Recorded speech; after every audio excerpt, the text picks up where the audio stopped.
Renda variável, os prós e os contras. A gente já viu isso anteriormente, mas vamos rever porque é muito importante. Então, com a renda variável, a gente pode investir com pouco dinheiro e fazer muito com esse pouco. Tem altíssima rentabilidade, a gente pode ter comodidade e tempo livre, porque tu pode operar uma vez por semana, faz os estudos no fim de semana e durante a semana, lá segunda-feira, no meio da tarde, coloca as ordens de compra ou de venda e depois é só acompanhar o mercado. Porém, a gente tem um risco elevado nisso, assim como tu pode ter um ganho muito alto e rápido com pouco capital, tu pode ter uma perda expressiva de 100% desse capital. Então, tem que ter disciplina e não agir de forma emocional no mercado de renda variável. Como exemplo, aí a gente tem as ações, que a gente já viu antes, que é Petri 4, Petri 3, Sapri 11. No caso, a Sapri 11 ela é uma unit, ela é composta por X ON e X preferenciais. Ela tem algumas ações ordinárias e algumas preferenciais, por isso que ela é SAPR 11. Então, ela tem a SAPR 4, algumas quantidades, e a SAPR 3 também junta, forma a unit. Por isso que a SAPR 11 ela tem um valor diferente da SAPR 4, SAPR 3. Então, o contrato futuro, a gente tem aí como exemplo dólar, a gente tem commodities, contratos futuros de juros, ouro, tem DI futuro, que é os juros no caso, o WinFut, que é o derivativo do IBOV, que é o nosso mini índice, o DOLFut, que é a negociação do dólar futuro, e o BIGFut, que é o boi gordo, negociação da arroba do boi.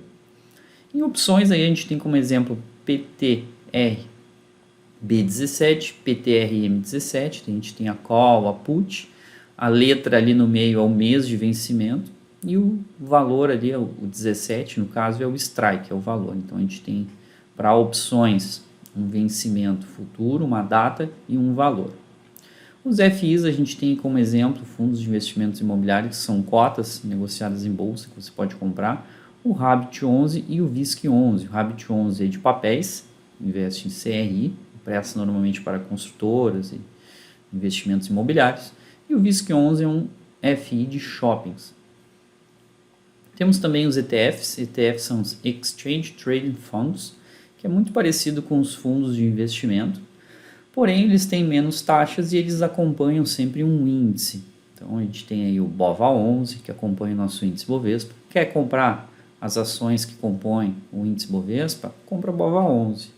Quer comprar ações chinesas, empresas da China? É o China 11, é um ETF de empresas chinesas. Quer investir um fundo de investimento em ouro? Um Gold 11. Temos também o Gov 11, que é títulos do Tesouro. Temos também as ADRs, que são as American Depositary Receipts. A gente tem como exemplo BBD, ITUB, PBR. O que são as ADRs? São os gringos comprando as nossas empresas. São negociadas as nossas empresas lá na Bolsa de Nova York, na NYSE. Então, eles para comprar Petrobras, ITUB, Banco do Brasil, eles têm que comprar ADRs. A mesma coisa vale para nós aqui nas BDRs. Então, a gente para comprar Apple, Google, Tesla, a gente tem que comprar BDR. Que não é uma ação, pessoal. A BDR ela é um recibo. Então, quando tu está comprando uma BDR, tu está comprando um recibo de uma ação. Tu vai pagar IOF, vai sofrer a modificação aí da moeda, do dólar para o real. Então, a gente vai ter uma desvantagem nisso, porque normalmente o nosso real sempre se desvaloriza perante ao dólar. E também, quando for receber os dividendos, uma parte desses dividendos é cobrado como taxa pelo banco emissor desse recibo, que vai ser o detentor da ação para lhe fornecer a BDR. E temos também, dentro de renda variável, as criptos, que são altamente especulativas e muito rentáveis. A gente tem BTC, XRP e Ethereum.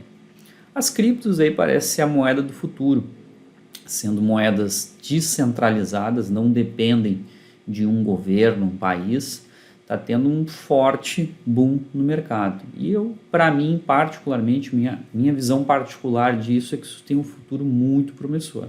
Então, se não tem criptos aí em carteira, não está comprando aí as criptos, devem começar a pensar em carteirar aí umas criptos aí para o longo prazo. Quem fez isso lá 10, 15 anos atrás, hoje está multimilionário. Então, não pensou lá no início, vamos começar a pensar agora. Dá uma estudada no assunto, é bem interessante. Então, eu tenho algumas perguntas aqui embaixo. Análise técnica ou análise fundamentalista? Então, a análise técnica, ela faz um estudo do gráfico, ela esquece a análise fundamentalista. E a análise fundamentalista estuda os fundamentos da empresa, olha o balanço, geração de caixa, que produto que ela vende, tem renda, não tem.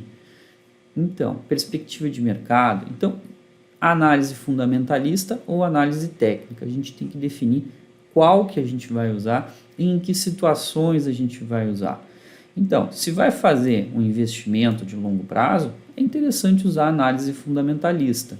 Mas, mesmo assim, eu indico usar análise técnica. Por quê? Porque tu escolhe uma empresa com base na análise fundamentalista e depois tu aplica a análise técnica para achar a melhor hora de entrar. Não vai sair comprando topo ou vendendo fundo, entendeu? Então, é muito importante saber a análise técnica e saber a análise fundamentalista.